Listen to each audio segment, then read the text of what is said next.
إن الحمد لله نحمده ونستعينه ونستغفره ونؤمن به ونتوكل عليه ونعوذ بالله من شرور أنفسنا ومن سيئات أعمالنا من يهده الله فلا مضل له ومن يضلل فلن تجد له وليا مرشدا ونشهد أن لا إله إلا الله وحده لا شريك له ونشهد أن سيدنا إيماننا قدوتنا حبيبنا طبيبنا وطبيب أرواحنا محمد الذي أرسله بالحق بشيرا ونذيرا وداعيا إلى الله بإذنه وسراجا وقمرا منيرا أما بعد فقد قال الله تعالى في كلامه المجيد والفرقانه الحميد সবাই জবান খুলে পড়ুন আউযু বিল্লাহি মিনাশ শাইতানির রাজীম বিসমিল্লাহির রাহমানির রাহিম سابقوا إلى مغفرة من ربكم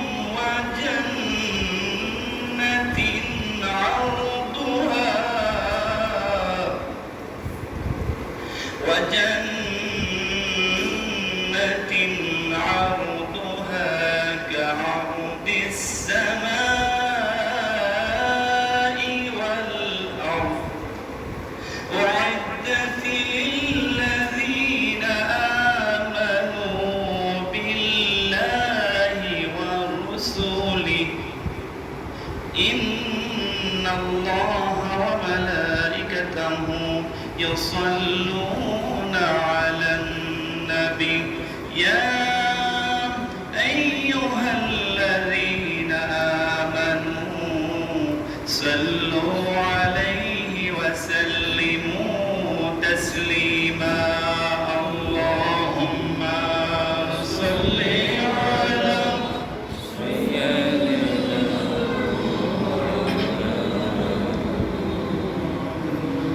وعلى آل سيدنا مولانا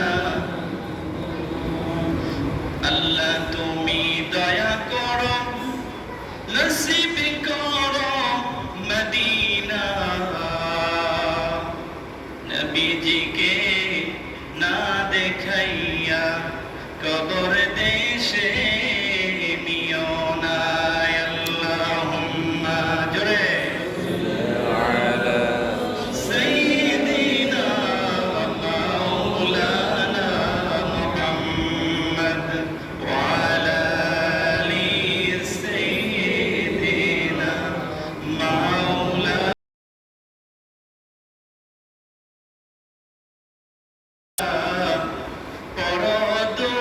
পরদরুদ মশক তোমার মদিনা আশিক যদি হইতে পারো চইলা যাইবে মদিনায় আল্লাহুম্মা মুহাম্মাদে سيدنا مولانا محمد وعلى آل سيدنا مولانا সকল প্রশংসার একমাত্র মালিককে সে আল্লাহর জন্য সবাই পড়ছি কালিমাতুশ শুকর আলহামদুলিল্লাহ।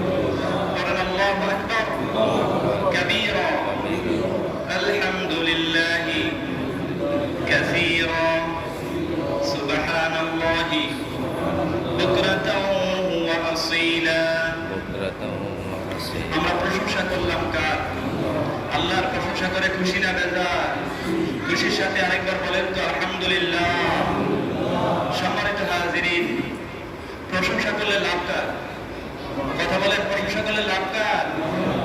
আল্লাহ নিজের। দুনিয়ার বুকে মানুষের যখন প্রশংসা করবেন, মানুষের লাভ হবে, আপনার আমার বেনিফিট জিরো। কিন্তু মহান রবের যত প্রশংসা করবেন লাভ হবে কার? কিন্তু আমরা বুঝি না, মানুষের প্রশংসা, মেম্বারের প্রশংসা করেন, মেম্বারের লাভ, তার ভোটার বাড়বে। কোম্পানির পণ্যের যদি প্রশংসা করেন, কোম্পানির পণ্য বেশি চলবে। কিন্তু ওই মহান রবের যদি তারিফ আপনি করতে পারেন, আপনার বেনিফিট কম না বেশি? এজন্য সব সময় যেন মহান রবের তারিফ, মহান রবের হামদ ছাড়া আমরা করতে পারি, সেই তৌফিক যেন দান করেন। আমরা পড়ি আমিন। সম্মানিত হাজিরিন, আজকের যে টপিক আমি চয়েস করেছি, সেই টপিকটা হচ্ছে বর্ণনা করব জান্নাতের অত্যন্ত নিয়ামত। আমরা জান্নাতে যেতে চাই কি চাই না? কথা বলেন, যেতে চাই কি চাই না? শুধু শুনি জান্নাতে গেলে যে কত ধরনের নাজ নিয়ামত আল্লাহ দিবেন, পৃথিবীর বুকে কোনো মুফাসসির ব্যাখ্যা করে বোঝানো কঠিন। তারপরেও আমি চেষ্টা করব, ট্রাই করব যে জান্নাতে গেলে কি ধরনের নিয়ামত হতে পারে, কি অপরন্ত নাজ নিয়ামত রেখেছেন, তার ছোট্ট একটা নকশা আপনাদের কাছে দাঁড় করাতে পারবো। তারপরেও কি ধরনের নিয়ামত আল্লাহ পাক রেখে দিয়েছেন দুনিয়ার বুকে কেউ বলতে পারবো, তার একটা ধারণা আপনাদের কাছে আমি দিতে পারবো। সম্মানিত হাজিরিন, হাদিস শরীফের মধ্যে এসেছে, আল্লাহর হাবিব ইরশাদ করেছেন, যখন কোন বান্দা ঘর থেকে বের হয়, কোরআনের মজলিসে আসার নিয়তে বের হয়, সঙ্গে সঙ্গে আল্লাহ সেই বান্দাগুলিকে পাহারা দেওয়ার জন্য 70,000 রহমতের ফেরেশতা নাযিল করে দেয়। কত হাজার? কত হাজার? এই ফেরেশতাগুলি আল্লাহর কুদরতি কদমে সিজদায় পড়ে রাখতে থাকে। আল্লাহ গো, ও আমার আল্লাহ, এই বান্দাগুলি দুনিয়ার সমস্ত ঝামেলা ছেড়ে দিল, দুনিয়ার কাজ ছেড়ে দিয়ে তোমার হুকুম পালন করার জন্য মসজিদে এসে গিয়েছে। এই বান্দাগুলার গুনাহ ক্ষমা না করলে আমরা 70,000 রহমতের ফেরেশতা তুমি আল্লাহর কুদরতি কদমের সামনে থেকে মাথা উঠাবো না। সুবহানাল্লাহ বলেন না? সুবহানাল্লাহ। দেখছেন, আমরা দুনিয়ার কাজে ব্যস্ত, পেরেশান, সেই কাজ ছেড়ে দিয়ে মহান রবের হুকুম পালনের জন্য মসজিদে এসেছেন। আগে এগিয়ে এসেছেন, দুই চারটা কথা শুনবো, আমল করব, আর ফেরেশতা আল্লাহ পাকের কাছে সুপারিশ করে। দুনিয়ার বুকে কেউ আল্লাহকে দেখেছে? কথা বলেন, দেখেছে? একজনও দেখেন নাই। মুসা আলাইহিস সালাম আল্লাহ পাকের দরবারে বলে, ইয়া রাব্বুল আলামিন, রব্বি আরিনি, আপনি দেখা দেন। আমি যখন কাফেরদের কাছে দ্বীনের দাওয়াত নিয়ে যাই, কাফেররা বলে আল্লাহকে না দেখালে আমরা বিশ্বাস করব না। আল্লাহকে দেখা সম্ভব? কথা বলেন, সম্ভব? আল্লাহ যখন আল্লাহর সাথে যখন কথোপকথন হলো, তখন আল্লাহ পাক বলে দিন, হ্যাঁ মুসা, তুমি তুর পাহাড়ে আসো। জোরে বলেন, কোন পাহাড়ে? তুর পাহাড়ে। মুসা আলাইহিস সালাম বড় বড় নেতাগুলোকে নিয়ে যখন তুর পাহাড়ে হাজির হয়ে গেলেন, আমার আল্লাহ 70,000 নূরের পর্দার আড়াল থেকে ডাকলেন, ইন্নানি আনাল্লাহু লা ইলাহা ইল্লা আনা ফা'বুদনি ওয়া আকিমিস সালাতা লিযিকরি। আমি ছাড়া কোনো আল্লাহ এই দুনিয়ার বুকে আর কেউ নাই, আমি সৃষ্টিকর্তা। এই ঘোষণা দেওয়ার সঙ্গে সঙ্গে তুর পাহাড় পড়ে শেষ। তুর পাহাড় পড়ে ছাই হয়ে গেল, মুসা নবী অজ্ঞান হয়ে গেলেন, বড় বড় নেতাগুলো মরে ঠাঙ্গা হয়ে গেল। যখন মুসা নবীর জ্ঞান ফিরে আসলো, আল্লাহ পাক জিজ্ঞাসা করলেন, হ্যাঁ মুসা, কি অবস্থা? আল্লাহকে দেখতে চাও? আমি আল্লাহ তো দুনিয়াতে দেখা দেই না, 70,000 নূরের পর্দার আড়াল থেকে স্যাম্পল মাত্র দেখা দিয়েছে। জোরে বলুন আল্লাহু আকবার। মুসা নবীকে আল্লাহ উদাহরণ দেখা দিবেন কবে? জান্নাতে যখন জান্নাতবাসীরা যাবে, জান্নাতে যাওয়ার পর আল্লাহ পাক জান্নাতবাসীদেরকে ডাক দিয়ে বলবেন, ও জান্নাতবাসীরা, আমি তোমাদেরকে নাজ নিয়ামত দিলাম, ভোরবের মান দিলাম, সমস্ত ধরনের নিয়ামত দিলাম। এখন তোমরা বলো জান্নাত তোমাদের কেমন লাগে? আচ্ছা আপনারা বলেন, জান্নাতে যাওয়ার পরে জান্নাতবাসীরা ভালো না খারাপ? কথা বলা ভালো লাগবে না খারাপ লাগবে? জান্নাতবাসীদেরকে আল্লাহ পাক বললেন, ও জান্নাতবাসীরা, আমি তোমাদেরকে জান্নাত দিলাম, নিয়ামত দিলাম, হুরুল মাম দিলাম। আই ওয়ান্ট টু সি, আমি দেখতে চাই তোমরা জান্নাত তোমাদের কেমন লাগে। জান্নাতবাসীরা বলে, আল্লাহ জান্নাত পাইলাম, হুরুল মাম পাইলাম, সব কিছু পাইলাম, কিন্তু জান্নাত আমাদের ভালো লাগে না। জান্নাতের মালিক আপনি আল্লাহকে দেখতে চাই। জোরে বলুন আল্লাহু আকবার। সে আল্লাহকে আমরা দেখতে চাই কি চাই না? কথা বলেন, চাই কি চাই না? আল্লাহ রাব্বুল আলামিন বলেন, فمن كان يرجو لقاء ربه فليعمل عملا صالحا ولا يشرك بعبادة ربه أحدا। যদি কোনো ব্যক্তি আল্লাহকে দেখতে চায় তাকে দুটি কাজ করা লাগবে। কয়টি কাজ? কথা বলেন, কয়টি? আল্লাহকে যদি দেখতে চান দুইটি কাজ করা লাগবে। এই কথাটা আল্লাহর কথা না মোল্লার কথা? কথা বলেন, কার কথা?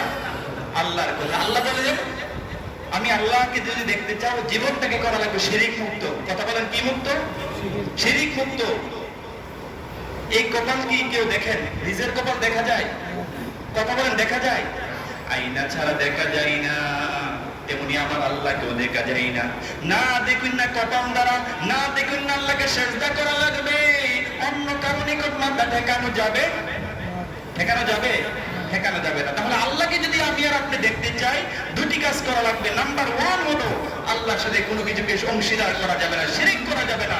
2 নাম্বার হলো আমলে সালেহ করা লাগবে। জোরে বলুন আল্লাহু আকবার। এই দুইটা কাজ যদি আমরা করতে পারি মহান রবের সাথে সাক্ষাৎ হয়ে যাবে। জোরে বলুন আল্লাহু আকবার। জান্নাতবাসীরা বলে, আল্লাহ আপনাকে দেখতে চাই।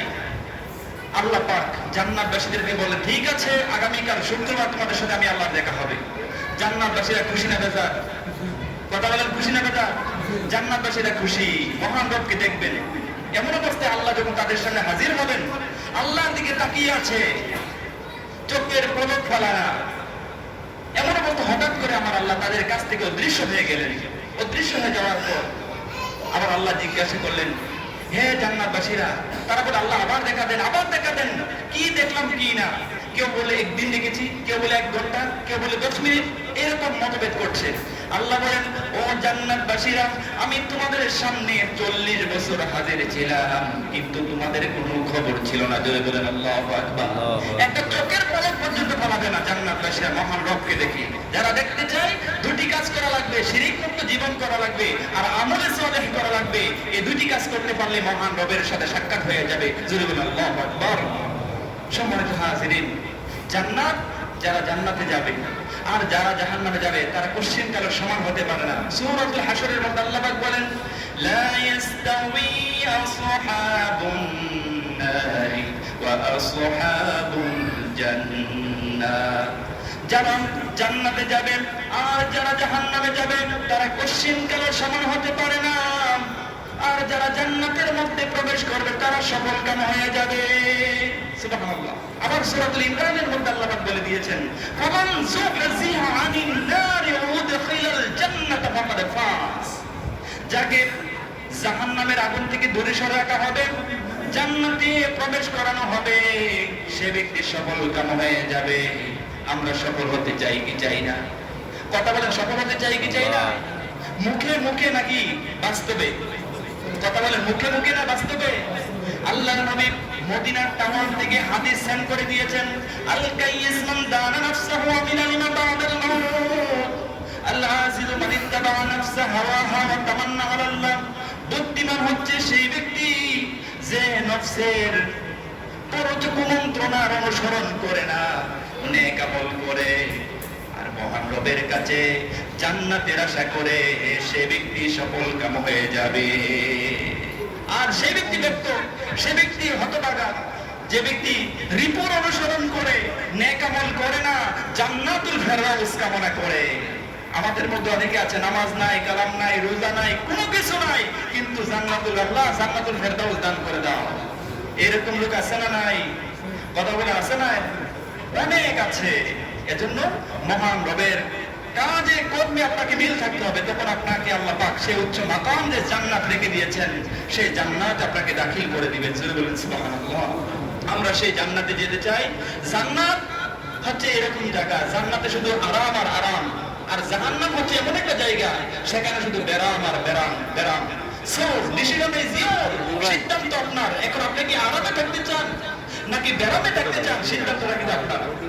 জান্নাত হচ্ছে এমন একটা জায়গা যেই জায়গার মধ্যে কোনো চিন্তা নাই, দুশ্চিন্তা নাই, হাইপার টেনশন নাই। আমাদের হাইপার টেনশন আছে না নাই? অনেক রোগী আছে না? জান্নাত দুনিয়ার থেকে হাইপার টেনশন আছে, চিন্তা আছে, ঘর ভাড়া দেওয়ার টেনশন আছে, ছেলে মেয়েদের বেতন দেওয়ার টেনশন আছে, ঘর ভাড়া দেওয়ার টেনশন আছে, গ্যাস বিল, বিদ্যুৎ বিল, পানি বিলের টেনশন আছে না নাই? কথা বলেন আছে না নাই? কিন্তু জান্নাত এমন একটা জায়গা যেই জায়গার মধ্যে কোনো টেনশন নাই। টেনশন মুক্ত যদি জীবন আপনি পেতে চান, জান্নাত যদি পেতে চান, জান্নাতে যেতে হবে আপনাকে। তখন আপনি টেনশন মুক্ত, শুধু খাবেন আর ঘুমাবেন আর আনন্দ করবেন। আর দুনিয়াতে টেনশনও আছে, চিন্তাও আছে, আরামও আছে, দুঃখ আছে, সুখ আছে, আছে না নাই? এই কষ্টের মধ্যে যদি আপনি ভালোটা গ্রহণ করতে পারেন, কালকে আমাদের ময়দানে আপনাকে আল্লাহ রাব্বুল আলামিন এমন জান্নাত দিয়ে দিবেন, আপনার কোনো টেনশন থাকবে না। জোরে বলেন সুবহানাল্লাহ। কোনো ঝামেলা থাকবে না, ঝামেলা মুক্ত জীবন আল্লাহ পাক আপনাকে দান করে দিবেন। আর জান্নাতটা কি এরকম হবে? আল্লাহ রাব্বুল আলামিন কোরআনুল কারীমের মধ্যে সুস্পষ্ট জানিয়ে দিলেন, ফালা তা'লামু নাফসুম মা উখফিয়া লাহুম মিন কুররাতি আ'য়ুনিন জাযাআন বিমা কানু ইয়াকসিবুন। আল্লাহ পাক বলেন, ও আমার গোলামেরা শোনো শোনো, জান্নাত এমন একটি দৃষ্টিনন্দন জান্নাত যা আমি নিজে তৈরি করে রেখেছি। ওই জান্নাতের সৌন্দর্য কেমন হবে পৃথিবীতে কোনো মানুষ দেখে নাই। জান্নাত কি রকমের নিয়ামত সৌন্দর্য হবে পৃথিবীর বুকে কোনো মানুষ দেখে নাই। ফি আয়ুনিল কুররাতু আয়ুন, কোন চোখ কোনো মানুষ উপলব্ধিও করে নাই। চোখ ঠান্ডা হয়ে যাবে, শীতল হয়ে যাবে, এমন জান্নাত আমি আল্লাহ পাক তোমাদের জন্য রেখে দিয়েছি। জোরে বলেন সুবহানাল্লাহ। এটা হচ্ছে অসাধারণ, amazing, marvels, genius, awesome, fantastic place, অসাধারণ ভালো, যা বর্ণনা দিয়ে কোন মুফাসসিরে কেরাম শেষ করতে পারবেন না। জোরে বলেন আল্লাহু আকবার। এমন জায়গা আমাদের জন্য মহান রব রেখে দিয়েছেন। আমাদেরকে এত ভালোবাসেন, কিন্তু আমরা এটা গ্রহণ করতে রাজি না। আমরা মরিচিকা গ্রহণ করতে রাজি, চাকচিক্য গ্রহণ করতে রাজি, যেটা গ্রহণ করলাম পরবর্তীতে সব শেষ। এজন্য আসুন, এই যে আমাদের জন্য পুরো নিয়ামত আল্লাহ রেখে দিয়েছেন, সেই নিয়ামত পেতে হলে দুনিয়ার বুকে আমাকে আপনাকে কি করতে হবে সেটা গ্রহণ করি, তাহলে আল্লাহ পাক আমাদেরকে সফল করে দিবেন। জোরে বলুন আমিন। সম্মানিত হাজিরিন, জান্নাত আমি কোরআনের আলোকে একটা বর্ণনা দিয়ে দিব আপনাদের কাছে। তার অন্যতম একটা নমুনা হচ্ছে আল্লাহর হাবিব, বুখারী মুসলিমের বর্ণনা, হাদিসে কুদসির মধ্যে এসেছে, আ'আদাতু লিইবাদিয়াস সালিহিন মা লা আইনু রাআত ওয়ালা উযুনুন সামিআত ওয়ালা খাতারা আলা কলবি বাশার। আল্লাহর হাবিব বলেন, জান্নাতটা হবে এইরকম, কোনদিন কোনো মানুষ চোখে দেখে নাই, কোনদিন জান্নাতটা কি এরকম হবে তার বাস্তব কান দিয়েও শুনে নাই, আবার অন্তর দিয়ে উপলব্ধি করে নাই। এমন জান্নাত আমার সকল বান্দাদের জন্য আমি প্রস্তুত করে রেখে দিয়েছি। জোরে বলেন সুবহানাল্লাহ। এমন একটা জান্নাত আমাদের জন্য রেখে দিয়েছেন, তার বান্দাদেরকে আল্লাহ কত ভালোবাসেন। সেই জান্নাতে আমরা যেতে চাই, জান্নাতের কাজকর্ম করতে চাই। যেগুলো জান্নাতে যাওয়ার জন্য প্রতিবন্ধক, সেগুলো আমাদেরকে পরিহার করতে হবে। আল্লাহ রাসূল সাল্লাল্লাহু আলাইহি সাল্লাম বলে দিয়েছেন, আমি যা কিছু নিয়ে এসেছি তোমরা তা গ্রহণ করো, আর যা করতে নিষেধ করেছি তার ধারে কাছেও তোমরা যেও না। এটা যদি পালন করতে পারো, তোমাদের জন্য আল্লাহ যে ফ্যান্টাস্টিক জান্নাত রেখে দিয়েছেন, সেই জান্নাতে তোমরা প্রবেশ করতে পারবে। জোরে বলেন সুবহানাল্লাহ। সেই জান্নাতে আমি আপনি প্রবেশ করতে পারবো, জান্নাতের অপরন্ত নিয়ামত ভোগ করতে পারবো। আজকে আপনি কোনো কিছু খেতে চান, টাকা লাগবে, কামাই করা লাগবে, কষ্ট করে উপার্জন করেন, তারপরে নাও পেতে পারেন, কিন্তু জান্নাতে বলার সাথে সাথে আপনার কাছে চলে আসবে। জোরে বলেন আল্লাহু আকবার। আপনি যেটাই চাবেন সেটা সঙ্গে সঙ্গে আপনার কাছে চলে আসবে। আপনি আম খেতে যাচ্ছেন, আম গাছে উঠতে হবে, পারতে হবে। দুনিয়ার বুকে দেখেন, বাস্তবে একটা নমুনা, আম যখন পড়েন, আমের কি পড়ে, কষ পড়ে না, আম আসতে চাই না। মুরুখ যখন জবে করেন, মুরুখ আসতে রাজি না। কিন্তু জান্নাতে এরকম হবে না। আপনি মুরুখ খেতে চাবেন, মুরুখ গুনাহ হয়ে আপনার কাছে চলে আসবে। জোরে বলেন আল্লাহু আকবার। আপনি গাছের মধ্যে ফল, গাছে উঠতে হবে না, গাছ বলার সাথে সাথে আপনার কাছে চলে আসবে। এইরকম নিয়ামত আল্লাহর প্রিয় বান্দাদের জন্য আল্লাহ পাক রেখে দিয়েছেন। এজন্য আমরা সেই জান্নাতে যেতে চাই। এখানে বলা হয়েছে আবার জান্নাতটা কিরকম হবে, আল্লাহর হাবিব সাল্লাল্লাহু আলাইহি সাল্লাম তার অন্যতম বর্ণনা দিয়েছেন যে জান্নাত কিভাবে আল্লাহ প্রস্তুত করেছেন। আমরা যে একটা ঘর নির্মাণ করি তার অন্যতম নির্মাণের বর্ণনা আল্লাহ পাক দিয়েছেন। জান্নাতের একটা ইট হবে স্বর্ণের, আর একটা ইট হবে রূপার। দেখছেন আমাদের পক্ষে সম্ভব? কথা বলেন, সম্ভব বানানো? কিন্তু সম্ভব কি হয়? ইবাদত বন্দেগী যখন করবেন, মহান রব সে স্বর্ণের গাঁথুনি ইটের মশলা দিয়ে আল্লাহ পাক মেশকে আম্বর দিয়ে সে জান্নাত আমার জন্য আপনার জন্য প্রস্তুত করে রেখে দিবেন। আল্লাহু আকবার। দেখছেন ইট দিয়ে, এই স্বর্ণের ইট দিয়ে ঘর করা আমাদের পক্ষে সম্ভব নয়, কিন্তু আল্লাহ পাককে যদি খুশি করতে পারেন, মহান রব আপনার জন্য সেই ঘর আপনার জন্য প্রস্তুত করে রেখে দিবেন। সুবহানাল্লাহ। সম্মানিত হাজিরিন, একটা আমলের কথা আপনাদের কাছে বলি যে রাসূল সাল্লাল্লাহু আলাইহি সাল্লাম বলে দিয়েছে, যদি কোনো ব্যক্তি উযু করার পর আল্লাহ সন্তুষ্টি লাভের জন্য আল্লাহর পথে কিছু ব্যয় করার কারণে কাল কিয়ামতের ময়দানে জান্নাতে তাকে আমন্ত্রণ জানানো হবে। যারা আল্লাহর রাস্তায় ব্যয় করে, ব্যয়কারীকে জান্নাতে আমন্ত্রণ করা হবে। রোজাদার ব্যক্তিকে বাবুর রায়্যান থেকে আমন্ত্রণ জানানো হবে। জিহাদি ব্যক্তি, মুজাহিদ ব্যক্তিকে জিহাদের দরজা থেকে আমন্ত্রণ জানানো হবে। নামাজি ব্যক্তিকে সালাতের দরজা থেকে আমন্ত্রণ জানানো হবে। হযরত আবু বকর সিদ্দিক রাদিয়াল্লাহু তাআলা বলেন, ইয়া রাসূলুল্লাহ, ইয়া হাবিবাল্লাহ, এমন কোন ব্যক্তি আছে কি জান্নাতের 8টা দরজা দিয়ে তাকে আমন্ত্রণ জানানো হবে? এরকম ব্যক্তি আছে নাকি? আল্লাহর হাবিব বলেন, আমি আশা রাখি তুমি আবু বকরকে প্রত্যেকটা দরজা থেকে আমন্ত্রণ জানানো হবে। কারণ হলো তুমি এমন ইবাদত বন্দেগী করেছো, তোমার সমস্ত ইবাদত ধারাবাহিক রাখার পর বিশেষ বিশেষ ইবাদতের প্রতি যত্নবান হওয়ার কারণে তোমাকে প্রত্যেকটা জান্নাতের দরজা থেকে আমন্ত্রণ জানানো হবে। জোরে বলেন সুবহানাল্লাহ। নামাজি ব্যক্তিকে নামাজের দরজা, রোজাদার ব্যক্তিকে বাবুর রায়্যান থেকে আমন্ত্রণ জানানো হবে। মুজাহিদ ব্যক্তিকে জিহাদের দরজা থেকে আমন্ত্রণ জানানো হবে। যে ভালো ভালো কাজগুলো আমরা করছি সেইভাবে জান্নাত আমাদেরকে আমন্ত্রণ জানানো হবে, জানি আমরা আমাদেরকে জান্নাতের মধ্যে দাখিল করে দিবেন। সম্মানিত হাজিরিন, তারপরে বলা হয়েছে জান্নাতে কাল কিয়ামতের ময়দানে মানুষ 3টা দলে বিভক্ত হয়ে যাবে। কয়টি দলে? 3টি দলে বিভক্ত হয়ে যাবে। একটা হলো আসহাবুল ইয়ামিন, একটা হচ্ছে আসহাবুল ইয়ামিন, আর একটা হলো আসহাবুল শিমাল, আর একটা হলো মুকাররাবিন। 3টা দলে বিভক্ত হবে। 2টা দল জান্নাতি হবে, একটা দল জাহান্নামী হয়ে যাবে।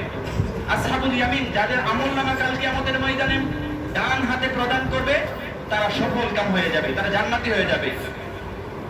যার আমলনামা বাম হাতে প্রদান করা হবে, সে আসহাবুশ শিমাল, জাহান্নামী হয়ে যাবে। আর মুকাররাবিন হবে যারা আল্লাহর নৈকট্যপ্রাপ্ত, যারা নবী, সিদ্দিক, ওলি, সত্যবাদী, যারা সত্যবাদিতার গুণ যদি আপনার মধ্যে থাকে, আপনি মুকাররাবিন বান্দার অন্তর্ভুক্ত হয়ে যাবেন। তাহলে কাল কিয়ামতের ময়দানে কয়টা দলে বিভক্ত হবে? 3টা দলে বিভক্ত হয়ে যাবে। একটা হবে আসহাবুল ইয়ামিন, ডান হাতে যার আমলনামা প্রদান করা হবে। আসহাবুশ শিমাল, যাদের বাম হাতে আমলনামা প্রদান করা হবে। আর মুকাররাবিন হবে আল্লাহর নৈকট্যশীল বান্দা, সবচেয়ে কাছের মানুষ হবে নবী, সিদ্দিক, আল্লাহর ওলি, যারা সত্যবাদী, তাদের জন্য আল্লাহ পাক সেই নিয়ামত রেখে দিয়েছেন। জোরে বলুন আল্লাহু আকবার। সম্মানিত হাজিরিন, জান্নাতে প্রবেশের পর জান্নাতীরা কৃতজ্ঞতা প্রকাশ করবে। আপনাকে যখন জান্নাতে দেওয়া হবে, ওয়াদা দেওয়া হয়েছে, আল্লাহ ওয়াদা দিয়েছেন যারা আমার বিধান মোতাবেক চলবে আমি তাদের জন্য জান্নাত প্রস্তুত করে রেখে দিয়েছি। তখন জান্নাতবাসীরা কৃতজ্ঞতা প্রকাশ করে বলবে, ওয়াকালুল হামদুলিল্লাহিল্লাযী সাদাকানা ওয়া'দাহু ওয়া আওরাথানাল আরদা নাতাবাওয়াউ মিনাল জান্নাতি হাইসু নাশাউ ফানি'মা আজরুল আমিলিন।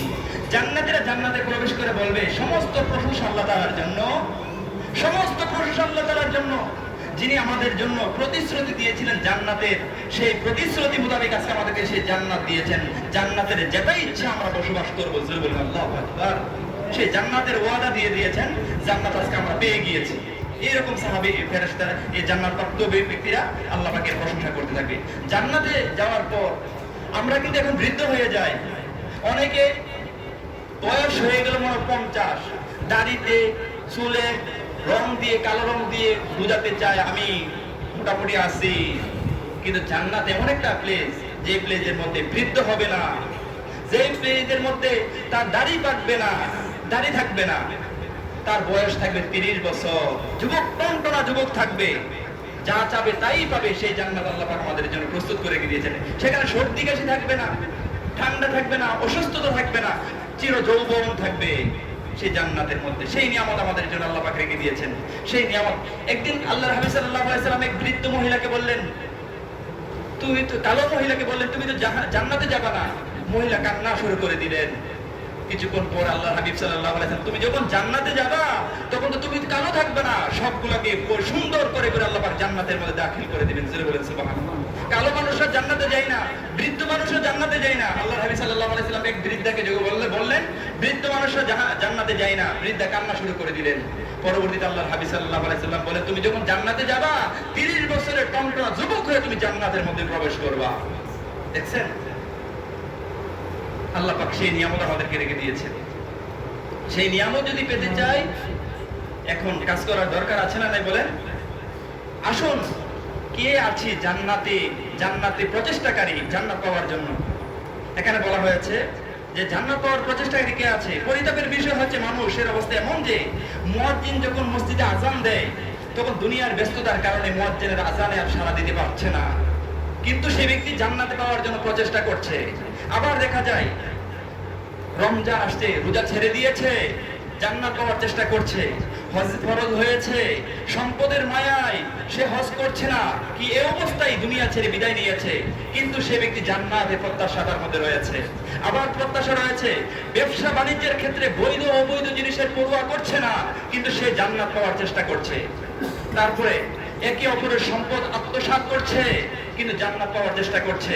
কোরআন হাদিসের পড়া এবং অন্যকে শিক্ষা দেওয়াকে নিচু মনের করছে, আবার জান্নাত পাওয়ার আশা করছে। আবার দুর্বলদের উপর জুলুম করছে, গরিবকে বেকার খাটাচ্ছে, এতিমের অসহায়ের সম্পদ লুটে খাচ্ছে, জান্নাতুল ফেরদাউস কামনা করছে। শরীয়ত অনুযায়ী ওয়ারিসদের সম্পদ সঠিকভাবে বন্টন করছে না, কিন্তু জান্নাতুল ফেরদাউস কামনা করছে। নফল ইবাদত করতে ত্রুটি করছে, আল্লাহর জিকিরের প্রতি বিদ্বেষ পোষণ করছে, সর্বোচ্চ মাকাম জান্নাত কামনা করছে। আল্লাহর হাবিব সাল্লাল্লাহু আলাইহি সাল্লাম বলে দিয়েছেন, হুফাতিন নার বিশহাওয়াতি হুফাতিল জান্নাতু বিল মাকারিহি। জান্নাতটা রেখে দিয়েছেন, এত সহজ সাধ্য চাকচিক্যের মধ্যে আল্লাহ পাক রাখেন নাই, কষ্ট সাধ্যের মধ্যে আল্লাহ সেই জান্নাত রেখে দিয়েছেন। আল কাইয়িস মান দানা নাফসাহু লিমা আমিলা বা'দাল মাউত। যে বুদ্ধিমান হচ্ছে সে ব্যক্তি যে রিপুর অনুসরণ করে না, কুমন্ত্রণার অনুসরণ করে না, নেক আমল করে মহান রবের কাছে উত্তম পুরস্কার আশা করে, সে ব্যক্তি হচ্ছে সবচেয়ে বুদ্ধিমান। আর আযান হয়েছে, এদিক দিয়ে চলে গেলাম, বেঁচে গেলাম, বিষয়টা এরকম নয়। আল্লাহ পাক আপনাকে বিবেক দিয়েছেন, মেধা দিয়েছেন, বুদ্ধি দিয়েছেন, সব বুঝেন, সাদা কালোর পার্থক্য করতে পারেন, কিন্তু মরণের পরে যে জবাবদিহিতা করতে হবে সেই চিন্তা ফিকির আমার মধ্যে জাগ্রত হয় না, আপনার মধ্যে জাগ্রত হয় না। ইকরা কিতাবাকা কাফা বিনাফসিকাল ইয়াওমা আলাইকা হাসিবা। Read your record. আপনি আপনার রেকর্ড পড়েন, আপনার চাকরির সার্ভিস বুক পড়েন, আপনারও সার্ভিস বুক রয়েছে। জবাবদিহিতার জন্য আপনি নিজেই যথেষ্ট। আল্লাহ পাক সূরাতুল বনী ইসরাঈলে বলে দিয়েছেন। এজন্য আসুন, জান্নাতুল ফেরদাউসের উচ্চ মাকাম আমরা পেতে চাই। পাওয়ার জন্য রাসূলের তরিকা মোতাবেক কিভাবে করতে হবে সেই মোতাবেক চলে যেন জান্নাতের অপূর্ব নিয়ামত আমরা পেতে পারি, সেই তৌফিক যেন আমাদের সকলকে আল্লাহ পাক দান করেন। আমিন। হাযা মা ইনদি ওয়াল ইলমু ইনদাল্লাহ আলাইহি তাওয়াক্কালতু।